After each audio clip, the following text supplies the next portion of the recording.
MDH की हल्दी मिर्ची धनिया करे कमाल। ये रंग दे, ये खुशबू दे, ये तीखा, ये कम पड़े। क्या निराला MDH मसाला।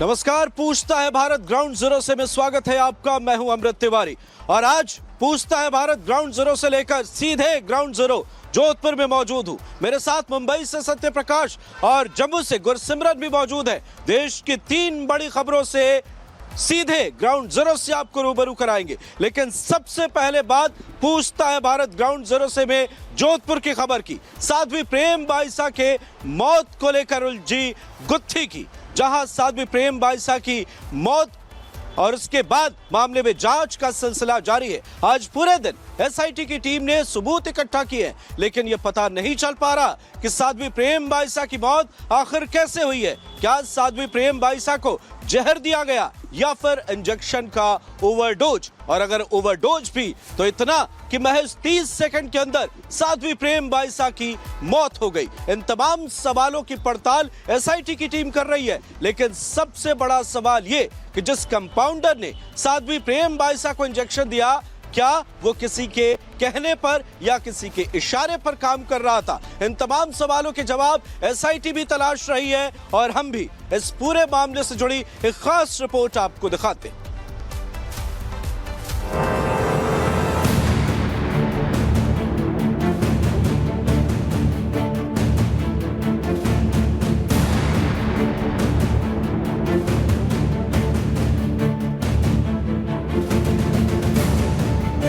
जोधपुर के बोरानाडा के आश्रम में हुई साध्वी प्रेम बाईसा की मौत मामले की गुत्थी 100 घंटे बाद भी नहीं सुलझ पाई है।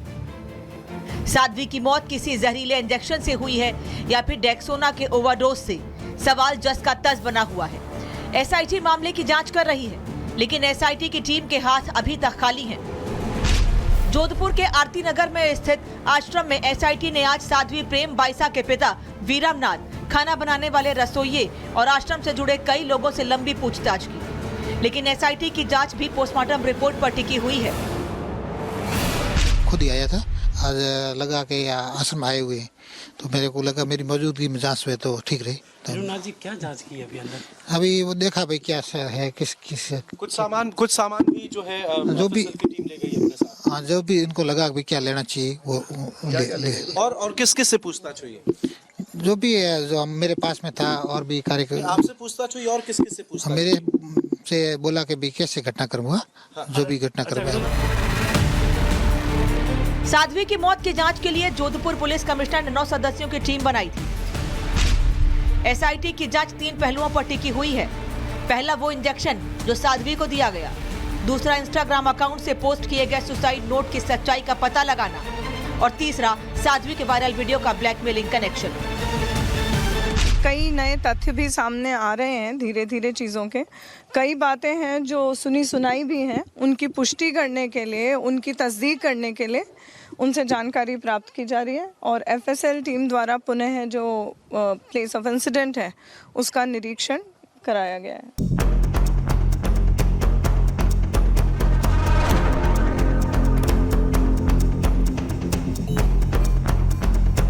जोधपुर के आश्रम में एसआईटी और एफएसएल के कई सबूत जुटाए हैं। एक एक कर आश्रम के लोगों से पूछताछ की जा चुकी है। हिरासत में लिए गए कंपाउंडर ने भी कथित तौर पर स्वीकार किया है कि उसने साध्वी को 1 से ज्यादा इंजेक्शन लगाए थे।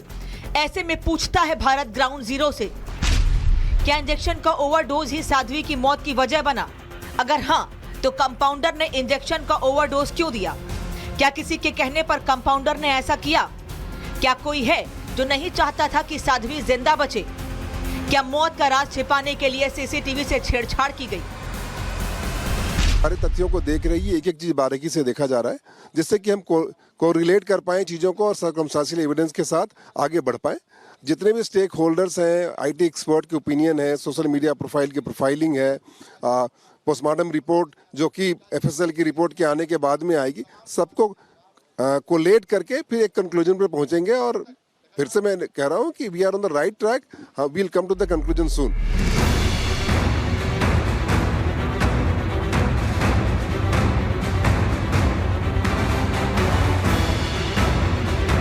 पुलिस साध्वी प्रेम बाइसा की कॉल डिटेल भी खंगाल रही है ताकि ये पता चल सके कि साध्वी की सबसे ज्यादा बात किससे होती थी। पता लगाया जा रहा है कि क्या वायरल वीडियो को लेकर साध्वी को कोई ब्लैकमेल कर रहा था। क्या अस्पताल में साध्वी को मृत घोषित किए जाने के बाद आश्रम से मोबाइल, दवाइयां और सीसीटीवी फुटेज जैसे सबूत मिटाए गए। फिलहाल साध्वी मौत मामले की पूरी जांच पोस्टमार्टम रिपोर्ट पर ही टिकी हुई है, जिससे साफ होगा कि साध्वी की मौत जहर से हुई या दवा से। Bureau report, Republic Bharat. और चलिए अब आपको सीधा लिए चलते हैं मुंबई, जहां से आ रही है खबर फिलहाल कई सवाल खड़े कर रही है। जहां रोहित शेट्टी की सुपारी की बात सामने आ रही है, आखिर वो कौन है जिसने रोहित शेट्टी की सुपारी ली है? आपको हमारे सहयोगी सत्य प्रकाश बताएंगे। सत्य प्रकाश, क्या है रोहित शेट्टी से जुड़े इस मामले की inside story? Over to you. Juhu में रोहित शेट्टी के घर पे हुई फायरिंग के बाद पूरा बॉलीवुड दस्तक में है, क्योंकि फिल्म इंडस्ट्री में पहले धमकाना फिर फायरिंग करना लॉरेंस गैंग का एक आम बात हो गया है। लॉरेंस गैंग इसी पैटर्न में काम कर रहा है, लेकिन सवाल ये है कि लॉरेंस बिश्नोई का गैंग का ये पैटर्न कहीं बॉलीवुड के सितारों को जो प्रोटेक्शन मनी देने पर मजबूर तो नहीं कर रहा है। देखिए ये विशेष रिपोर्ट।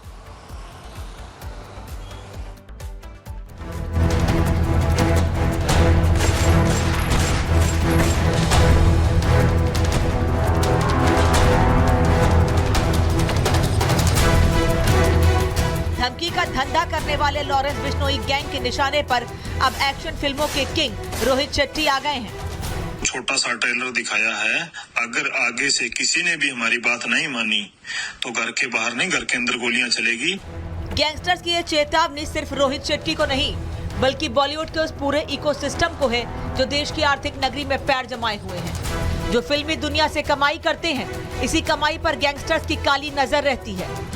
आगे से पूरे बॉलीवुड को चेतावनी है कि टाइम रहते सुधर जाओ, नहीं तो तुम्हारा हाल बाबा सिद्दीकी से भी बुरा करेंगे और जो भी हमारे दुश्मनों को सपोर्ट करते हैं उनको मिट्टी में मिला देंगे। फिल्म निर्माता रोहित शेट्टी के जुहू वाले घर पर गोलीबारी हुई तो हड़कंप मच गया। एक के बाद एक चली 5 गोलियों ने शेट्टी टावर के गेट, दीवार और बालकनी पर दहशत के निशान छोड़ दिए। रोहित शेट्टी के घर के बाहर मुंबई पुलिस का दस्ता मौजूद है। मुंबई पुलिस हाई अलर्ट में है, क्योंकि जिस तरह से बीती रात यहाँ पर तकरीबन 1 बजे यहाँ पर एक शख्स आता है और 5 राउंड फायरिंग करता है। मैं गोलियों के निशान दिखा रहा हूँ किस तरह से यहाँ पे गोलियों के निशान है। ये सामने देखिए किस तरह से गोलियों के निशान है। और ऊपर जो है रोहित शेट्टी का जो ऊपरी वाला घर है, वहाँ कांच के पास वहाँ पे दूसरा निशान है। 2 निशान मिले हुए हैं। टोटल जो है 5 राउंड फायरिंग किया था जो अज्ञात शख्स था। यहाँ से तकरीबन 1 से सवा 1 बजे घटना है और यहाँ से फरार हो जाता है फायरिंग करने के बाद। जो सीसीटीवी में आया है कि जो बाइक से यहाँ से गया हुआ था और जो है आगे जो है कार खड़ी थी। आसपास के जितने भी सीसीटीवी है सभी को मुंबई पुलिस की टीम जांच कर रही है। मुंबई क्राइम ब्रांच मामले की जांच कर ही रही थी कि इसी बीच लॉरेंस बिश्नोई गैंग ने सोशल मीडिया पर पोस्ट कर रोहित शेट्टी को ट्रेलर दिखाने की जिम्मेदारी ले ली। शुभम लोनकर आरजू बिश्नोई नाम के सोशल मीडिया हैंडल से लिखा गया, हमने इसको बहुत बार मैसेज भेजा कि हमारे काम में दखल ना दे, लेकिन इसको समझ में नहीं आया। इसको ये छोटा सा ट्रेलर दिया है। अगर आगे फिर हमारी बात नहीं समझी और हमारी बात नहीं मानी तो अब घर के बाहर नहीं अंदर इसके बेडरूम में गोली चलेगी, इसकी छाती पर। और पूरे बॉलीवुड को चेतावनी है कि टाइम रहते सुधर जाओ, नहीं तो बाबा सिद्दीकी से भी बुरा हाल करेंगे। कुछ सस्पेक्ट के नाम हमें मालूमात मिली थी, मुंबई पुलिस की टीम ने हमें बताई थी। उसके तहत हमने वारजे पुलिस की 2-3 टीम्स फॉर्म की थी। वो टीम ने जो संशयित लोग थे उनको आज उठाया और वो सबको 5 लोगों को हमने ताबे में लेकर जो मुंबई पुलिस की टीम वो तफ्तीश कर रही है उनको हैंडओवर किया है। बाकी आगे का तपास जो है इन्वेस्टिगेशन मुंबई पुलिस की टीम कर रही है। सोशल मीडिया पोस्ट के बाद गैंगस्टर्स ने ऑडियो मैसेज भी जारी कर दिया। आज जो मुंबई में रोहित शेट्टी के घर पे फायरिंग हुई है, इसकी जिम्मेवारी मैं आरजू बिश्नोई, शुभम लोनकर, हैरी बॉक्सर, हरमन संधू लेते हैं। हमने इसको बहुत बार मैसेज लगाया कि हमारे काम में दखल ना दे, इसको समझ नहीं आया। इसको छोटा सा ट्रेलर दिखाया है। अगर आगे से किसी ने भी हमारी बात नहीं मानी तो घर के बाहर नहीं घर के अंदर गोलियां चलेगी। आगे से पूरे बॉलीवुड को चेतावनी है कि टाइम रहते सुधर जाओ, नहीं तो तुम्हारा हाल बाबा सिद्दीकी से भी बुरा करेंगे और जो भी हमारे दुश्मनों को सपोर्ट करते हैं उनको मिट्टी में मिला देंगे। फायरिंग और धमकी का पैटर्न लॉरेंस गैंग लंबे समय से इस्तेमाल कर रहा है। 29 मई 2022 को पंजाबी सिंगर सिद्धू मूसेवाला की हत्या के बाद से बिश्नोई गैंग का एक्सटॉर्शन वाला पैटर्न मुंबई में सेलिब्रिटीज के लिए खतरे की घंटी बना हुआ है। जब भी अननोन कॉल आता है, बॉलीवुड सितारे सहम जाते हैं। लॉरेंस गैंग की हिट लिस्ट में सबसे ऊपर सलमान खान है। 14 अप्रैल 2024 को मुंबई के बांद्रा स्थित गैलेक्सी अपार्टमेंट के बाहर 2 हमलावरों ने कई राउंड फायरिंग की। इस हमले में नाम लॉरेंस बिश्नोई और अनमोल बिश्नोई का आया था। सितंबर 2024 में कनाडा के वैंकूवर में मशहूर पंजाबी सिंगर एपी ढिल्लों के घर के बाहर फायरिंग की गई। नवंबर 2023 में पंजाबी स्टार गिप्पी गिरेवाल के घर पर गोलीबारी हुई। 2024 में बाबा सिद्दीकी की हत्या में भी लॉरेंस गैंग का नाम सामने आया था। इनका खौफ फैलाने का तरीका है वो भी डिफरेंट है। जेल में बैठकर जिस तरह से लॉरेंस बिश्नोई इंटरव्यू देता है, तमाम तरह की सूचनाएं मिलती हैं कि उस किस तरह से ऑपरेट करता है। अब उसका भाई अनमोल बिश्नोई भी अमेरिका से इंडिया आ गया है, वो भी जेल के अंदर है। परंतु आजकल टेक्निकल नो हाउ की वजह से BOIP जेल से संचालित करना, उनके जो तमाम जो गुर्गे हैं जो हजारों की तादाद में पूरे वर्ल्ड में फैले हुए हैं। सवाल यह है कि क्या गोलीबारी का ट्रेलर देखकर बॉलीवुड के बाकी सितारे गैंगस्टर्स के लिए अपने बैंक खाते खाली कर देते हैं? मुंबई का भी हश्र उसी तरह होगा जिस तरह पहले दाऊद के टाइम में एक पूरा भय का माहौल होता था। हर मुंबई के बड़े हीरो हीरोइन, फिल्म इंडस्ट्री के बड़े बड़े डायरेक्टर, प्रोड्यूसर तमाम उनके जेब में होते थे और मन मुताबिक उनके हिसाब से उनको पैसे देते थे, उनके एक्सटॉर्शन के शिकार होते थे, यहाँ तक कि रिपोर्ट भी नहीं करते थे। रोहित शेट्टी ने शायद वक्त रहते इस तरह की रिपोर्टिंग कर दी होती, पुलिस से मदद मांगी होती, तो शायद इस तरह की घटना होने से रोका जा सकता था। आज नहीं तो कल तमाम फिल्म इंडस्ट्री के लोगों को इस तरह के खतरों का सामना करना पड़ सकता है। एक दौर था जब बॉलीवुड में अंडरवर्ल्ड का राज चलता था। डी कंपनी बॉलीवुड के सितारों से प्रोटेक्शन मनी के नाम पर उगाही करती थी। सवाल यह है कि क्या लॉरेंस गैंग माया नगरी में दाऊद से भी ज्यादा मजबूत हो गया है? जिस तरह से दाऊद पहले किया करता था, परंतु अब उसका रूप थोड़ा चेंज हो गया है। दाऊद पहले मुंबई शहर के अंदर तक सीमित था, फिर बाद में दुबई और तमाम जगहों पर उसका धंधा चला। परंतु अब ये नए जो गैंगस्टर्स हैं, इनका धंधा Canada, America, Europe, Dubai, Italy, Singapore, Spain, हर जगह दुनिया के कोने में फैला हुआ है। क्योंकि आज सोशल मीडिया का टाइम है, AI का टाइम है, तो इसलिए जो इनका खौफ फैलाने का तरीका है वो भी डिफरेंट है। रोहित शेट्टी फायरिंग मामले में मुंबई क्राइम ब्रांच पूरे इलाके के CCTV फुटेज खंगाल रही है। कई लोगों को हिरासत में लेकर पूछताछ की गई है, लेकिन सवाल ये है कि फिल्मी दुनिया में दहशत भरने वाली स्क्रिप्ट जेल में बैठकर एक अपराधी कब तक लिखता रहेगा? Bureau report, Republic Bharat. तो हमने आपको दिखाया रोहित शेट्टी के घर हुए फायरिंग मामले को लेकर क्या कुछ चल रहा है। पुलिस हर एक एंगल से मामले की जांच कर रही है, लेकिन अब भी कई सवाल हैं जो अनसुलझे हैं और हर एक पहलू पर जांच जारी है। आखिर क्या वजह है कि रोहित शेट्टी के घर फायरिंग की गई, इसके पीछे कौन है? लेकिन इस बीच एक बड़ी खबर आ रही है, उससे आपको रूबरू कराते हैं। रोहित शेट्टी के फायरिंग मामले में बड़ा एक्शन लिया गया है। पुलिस ने पुणे से 5 आरोपियों को गिरफ्तार किया है, जिनमें से 3 आरोपियों को लेकर पुलिस मुंबई आ रही है। ये बड़ी जानकारी इस वक्त सामने आ रही है रोहित शेट्टी के घर हुए फायरिंग मामले को लेकर, जहां 5 आरोपियों को पुणे में गिरफ्तार किया गया और 3 आरोपियों को लेकर पुलिस इस वक्त मुंबई आ रही है। इन आरोपियों से होगी पूछताछ और कई सवालों के जवाब तलाशे जाएंगे। ये बड़ी जानकारी हम आपको इस वक्त दे रहे हैं। रोहित शेट्टी के घर हुए फायरिंग मामले में एक्शन लिया गया है, जहां 5 आरोपियों को पुणे में गिरफ्तार किया गया और इनमें से 3 आरोपियों को लेकर पुलिस मुंबई आ रही है, जहां उनसे पूछताछ की जाएगी और उसके बाद कई सवालों के जवाब सामने आएंगे। अब आपको सीधा लिए चलते हैं जम्मू, जहां से हमारे सहयोगी गुरसिमरन मौजूद हैं और गुरसिमरन आपको बताएंगे कि आखिर पाकिस्तान में क्यों मचा है बवाल, पाकिस्तान में क्यों मची है खलबली, आखिर बलूचिस्तान को लेकर क्या है बड़ा update. Over to you Gursimran. Pakistan में बलूचिस्तान की आज़ादी का ट्रेलर। जी हाँ, पड़ोसी मुल्क पाकिस्तान में लगातार कोहराम मचा हुआ है। इसका कारण है बलूचिस्तान की आज़ादी को मांग को लेकर और हाथों में हथियार लिए बलूच के लड़ाके अब पाकिस्तानी सेना पर चढ़ाई शुरू कर चुके हैं। पाकिस्तानी सेना अब पूरी तरह से बैकफुट पर आ गई है, लेकिन पाकिस्तान के लिए सबसे बड़ा सवाल ये है कि आखिरकार इन टारगेट हमलों की प्लानिंग किसने बनाई। बलूचिस्तान में आखिरकार बलूच रेबल्स का वो कौन सा कमांडर है जिसने पाकिस्तान के सैनिकों की बलूचिस्तान में ही कब्रगाह खोद दी। इसी पर देखिए एक खास रिपोर्ट।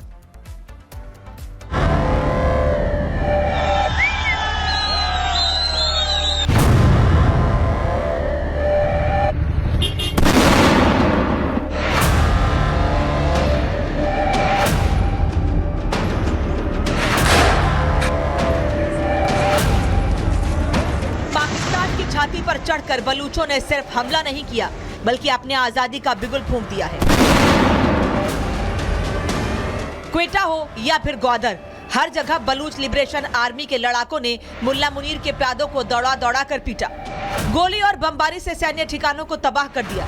दावा है बलूचों ने ऑपरेशन हीरो 2.0 को बशीर जैब के नेतृत्व में अंजाम दिया है। तबाही देख शहबाज और बिलावल भुट्टो जरदारी का प्यादा बलूचिस्तान का मुख्यमंत्री सरफराज मुफ्ती फूट फूट कर रोने लगा।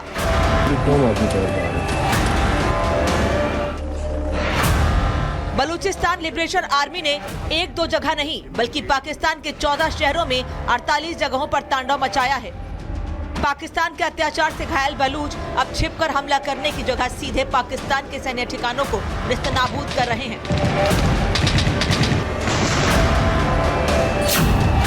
बीएलए ने पसनी में पाकिस्तान के कोस्ट गार्ड कैंप पर घातक अटैक किया, तो कलत में सैन्य कैंप को आत्मघाती वाहन के धमाके से दहला दिया। दलबांदिन में सरकारी प्रशासनिक कार्यालयों पर ग्रेनेड फेंके गए। साथ ही खरान, पंजगुर, तुर्बत और टम्प जैसे इलाकों में बीएलए ने पाकिस्तान की सुरक्षा चौकियों को तबाह कर दिया।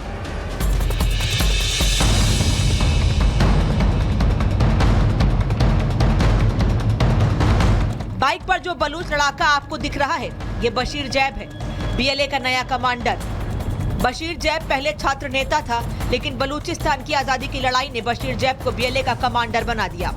दावा है बलूचों ने बशीर जैब को अपना पोस्टर बॉय चुन लिया है और पाकिस्तान में 48 जगहों पर टारगेटेड अटैक बशीर जैब की ही प्लानिंग का हिस्सा है। बीएलए का दावा है कि आजादी की लड़ाई के लिए किए गए ताजा हमले में पाकिस्तान के 84 सुरक्षा कर्मी मारे गए हैं, जिसमें सेना, पुलिस और खुफिया एजेंसियों के अधिकारी शामिल हैं। बीएलए ने 18 सुरक्षा कर्मियों को बंधक बनाने का भी दावा किया है। 30 से ज्यादा सरकारी इमारतों पर कब्जा कर बलूचों ने उन्हें भी नष्ट कर दिया, जिसमें बैंक और सरकारी दफ्तर शामिल हैं। ऑटोमेटिक हथियारों से लैस बलूच लिबरेशन आर्मी के जो लड़ाके पाकिस्तान की सेना पर कहर बनकर टूटे, उसमें इस बार बीएलए की महिला ब्रिगेड भी शामिल रही। पुरुष लड़ाकों के साथ कदम से कदम मिलाकर बीएलए की महिला ब्रिगेड ने भी पाकिस्तान की चूल्हे हिलाकर रख दी हैं। क्वेटा में जब बलूच लिबरेशन आर्मी के लड़ाके घुसे तो मुल्ला मुनीर की सेना दुम दबाकर भाग गई या फिर बीएलए के सामने घुटने टेक दिए। सोशल मीडिया पर वायरल तस्वीरें पाकिस्तानी सेना के कायरता की खुद गवाह बन रही हैं। दरअसल पाकिस्तान की सरकार और सेना बलूचों पर लगातार अत्याचार कर रही है।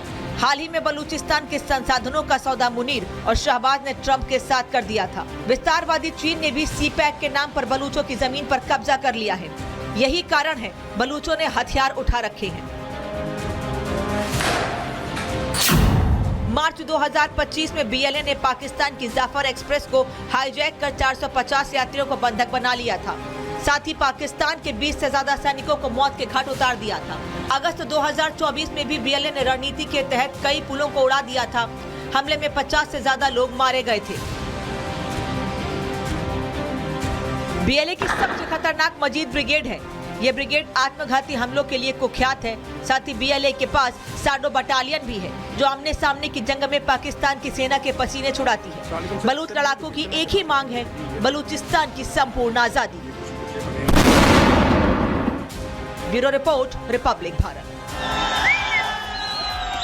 तो पाकिस्तान में बीएलए के लड़ाके शहबाज की सल्तनत को खाड़ फेंकने का फुल प्रूफ प्लान बना चुके हैं। वो पाकिस्तान जो हिंदुस्तान के खिलाफ हिमाकत करता है आंख दिखाने की, उस पाकिस्तान के हालात बेहद नाजुक हैं। पाकिस्तान इस वक्त घुटनों पर है और पाकिस्तान में बड़ी साजिश और कई मुश्किलें इस वक्त है, और इन मुश्किलों से उबर पाना पाकिस्तान के लिए किसी बड़ी चुनौती से कम नहीं है, क्योंकि BLA के लड़ाके इस वक्त पाकिस्तान में बहुत कुछ बदलने की फुल प्रूफ प्लानिंग कर बैठे हैं, और यही वजह है कि शहबाज सल्तनत की नींव हिलने लगी है। हमारे साथ मुंबई से जुड़ने के लिए सत्य प्रकाश, बहुत बहुत शुक्रिया आपका, और गुरसिमरन, आपने जम्मू से पाकिस्तान की इनसाइड स्टोरी बताई, आपका भी बहुत बहुत शुक्रिया। आज पूछता है भारत ग्राउंड जीरो से मैं फिलहाल इतना ही, कल फिर होगी मुलाकात। अपडेट्स के लिए देखते रहिए रिपब्लिक भारत। नमस्कार।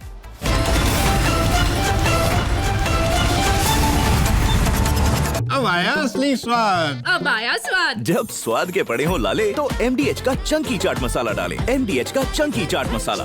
MDH